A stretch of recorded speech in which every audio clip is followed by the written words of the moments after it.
ऐसे लगता है आपने सैफई की जमीन बेच करके ये सब बनवा दिया है। तुम अपने पिताजी से पैसा लाते हो या बनाने के लिए? तुमने राशन बांटा है तो पिताजी ने? क्या बात है? एक सम्मानित नेता के खिलाफ असभ्य शब्दों का प्रयोग हो, तो शब्द का प्रयोग हो,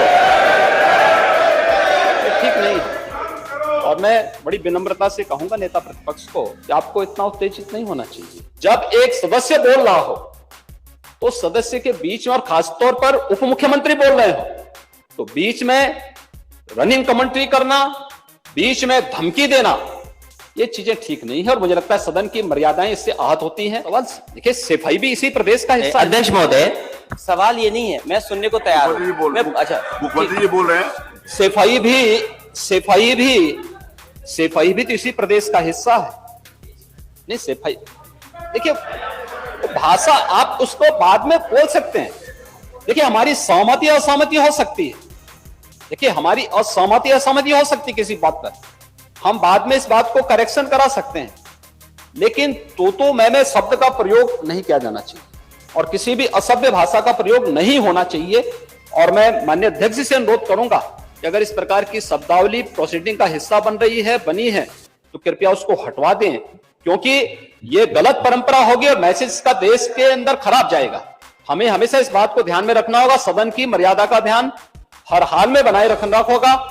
दूसरा, जब एक सदस्य बोल रहा हो तो सदस्य के बीच में, और खासतौर पर उप मुख्यमंत्री बोल रहे हो, तो बीच में रनिंग कमेंट्री करना, बीच में धमकी देना, ये चीजें ठीक नहीं है। और मुझे लगता है सदन की मर्यादाएं इससे आहत होती हैं, कोई भी इसको नहीं स्वीकार करेगा। और मैं विनम्रता से कहूंगा माननीय नेता प्रतिपक्ष को, उनका सम्मान है, वे सबसे बड़े विपक्षी दल के नेता हैं, और मुझे लगता है कि इस मर्यादा की अपेक्षा केवल सत्ता पक्ष से ही न करें, विपक्ष भी उस मर्यादा का पालन करेगा तो दोनों का सम्मान बना रहेगा। और यह सम्मान दोनों का बना रहे। देखिए, सहमति और सहमति लोकतंत्र की ताकत है। या आवश्यक नहीं, हम ये नहीं कहते आप हमारी बात से सहमत हो, या मैं ये भी नहीं कह सकता कि मैं आपकी बात से सहमत हूं। जब मेरी बारी आएगी, मैंने तो पूरे 1 घंटे तक आपकी बात को सुना। मेरी बारी, जब मेरे दल की ओर से मेरी बारी लगाई जाएगी, मैं उस दिन अपनी बात को यहां पे रखूंगा।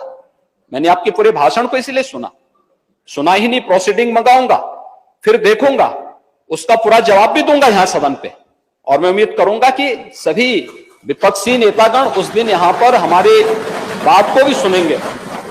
लेकिन एक सरकार के वरिष्ठतम नेता में से एक और उप मुख्यमंत्री, जो लगातार दूसरी बार उप मुख्यमंत्री हो रहे हैं, उनके द्वारा अपनी बात को रखा जा रहा हो, मुझे लगता है शालीनता से हमें सुनना चाहिए।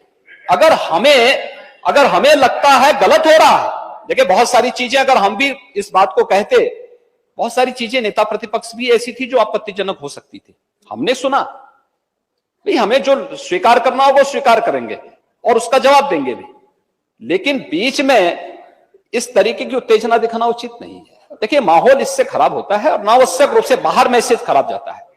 हमारे बारे में टिप्पणियां होती हैं, सदन के बारे में टिप्पणी होती है, हर एक सदस्य की मर्यादा भंग होती है और सदस्य की इसका सम्मान बाहर तार होता है, पब्लिक में इसका मैसेज खराब होता है। और इस प्रकार की शब्दावली का प्रयोग ना हो, और अगर ये तो शब्द का प्रयोग हुआ है तो मैं आपसे अनुरोध करूंगा कि कृपया इसको सदन की प्रोसीडिंग का हिस्सा कतई न बनाने दिया जाए, क्योंकि ये आने वाले समय में नजीर बनेगा। फिर यही होगा जो इससे पहले इस सदन में होता रहा है, उस चीज को हर हाल में रोकना होगा। और मैं आपसे विनम्र अनुरोध करूंगा कि ये रनिंग कमेंट्री, बीच में धमकी देना, ये चीजें बंद होनी चाहिए। अच्छा होगा कि कार्रवाई को दिखवा लूंगा।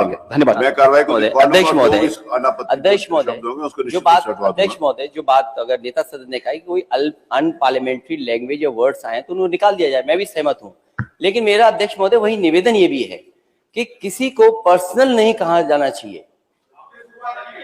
सैफई, आपको बहुत ज्यादा सैफई की जमीन बेच करके हम और आप लोग को जनता हमें मौका देती है अपना बजट खर्च करने के लिए, आपको और हमें मौका मिलता है। मुख्यमंत्री जी ने कहा ना कि कोई भी वो सरकारी पैसे से होता है, वो मेरा यही निवेदन है नेता संसद से, बहुत अच्छी तरीके से इस तरह की बात नहीं आए कि जमीन बेच करके कर दिया जाए। माननीय केवल मैंने ये कहा था कि जो आपके जिले के लिए जो 4 लेन बनी थी वो किसने बनाई थी? माननीय उप मुख्यमंत्री।